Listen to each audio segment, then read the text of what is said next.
Hello everyone. In today's video we are going to learn how to turn an Arduino into a PLC using the OpenPLC editor. Okay, so before we jump into the practical part, I think it's worth spending a minute understanding what a PLC actually is.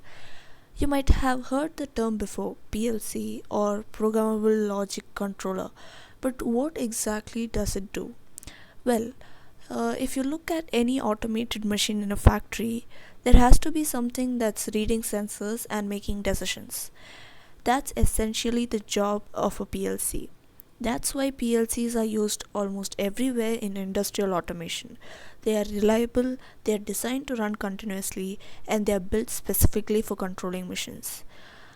So in this video, I'll show you how to use an Arduino with the OpenPLC editor to build a PLC-like controller, write a ladder logic program, and even communicate over Modbus RTU. So let's get started. Let's take a quick look at everything you'll need. First, an Arduino Uno. We'll be using the built-in LED connected to pin 13, so there's absolutely no external wiring required for this project. And then for software, we'll use two free softwares. The first is OpenPLC editor. This is where we'll write our ladder logic and upload it to the Arduino. The second is QMod master. This program acts as a Modbus master, allowing us to communicate with the Arduino PLC. Now let's create our first PLC program. Click on New Project and select PLC project. Give your project a name. I'll simply call mine LED and choose a directory for your project. As for the language, select ladder diagram and leave the time for the cyclic task as default and click on Create Project.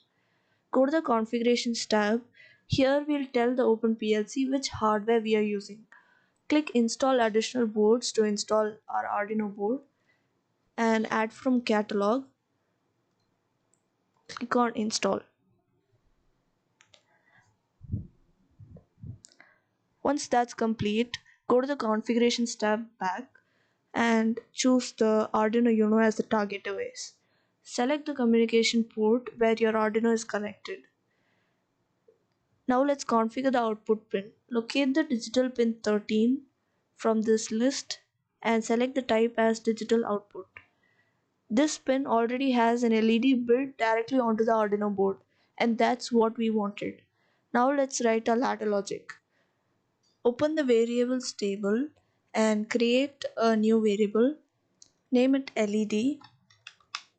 Set the class to local. That simply means this variable exists inside the PLC program.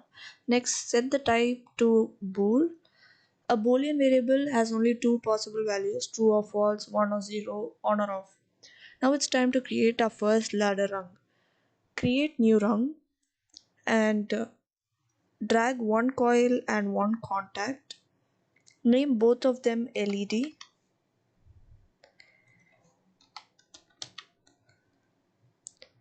Let's pause for a second and understand what these symbols actually mean.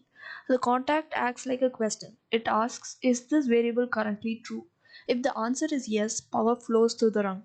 The coil acts like the output. If the power reaches it, the output becomes true. If no power reaches it, the output becomes false.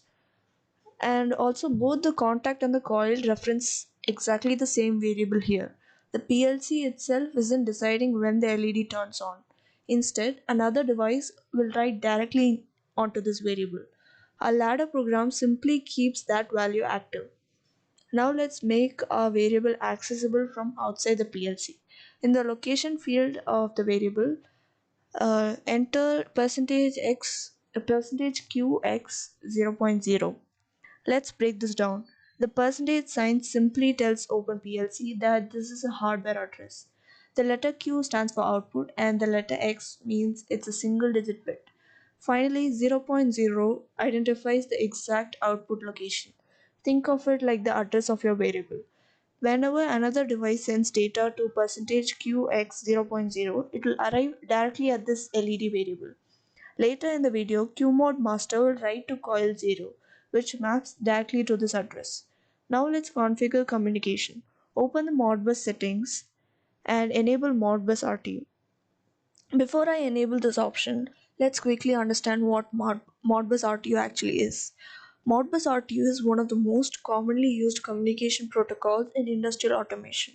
It's used to exchange data between devices like PLCs, sensors, and other industrial equipments. Modbus RTU works over serial communication.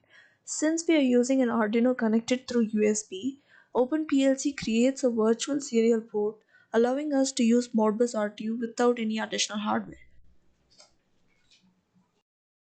Modbus follows a master-slave architecture, also known as client-server.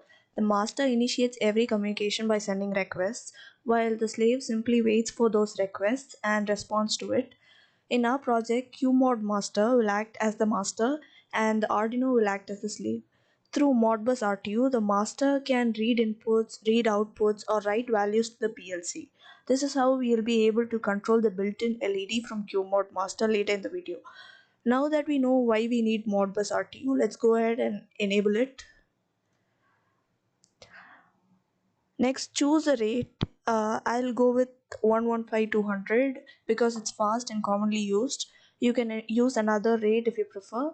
And the important thing here is both devices, the master and the slave, must use exactly the same value.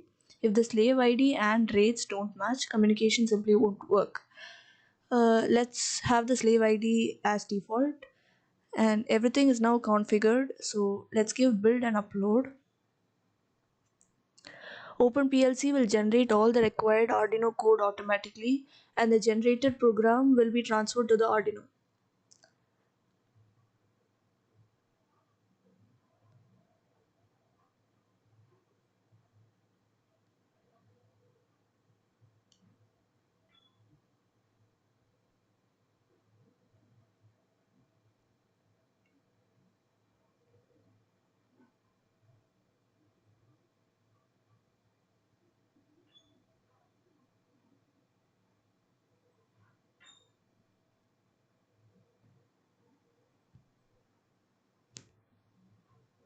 And now our Arduino is officially running as a PLC. So now let's control it. Open QModMaster and select Modbus RTU. Select the same COM port as the Arduino and set the rate as 115200. Choose the Modbus function called write single coil and click connect. And now let's test it. I'll write the value 1 and give write, and there it is. The LED on the Arduino immediately turns on. Now let's send 0. The LED turns off. That's exactly what we wanted. QModMaster is sending a Modbus RTU command over USB. The Arduino receives that command and updates the variable, the ladder logic executes, and finally the physical output changes state. This is the exact same workflow used in industrial automation systems around the world. Now you just transformed an Arduino into a PLC. If you found this video helpful, give it a thumbs up. Thanks for watching.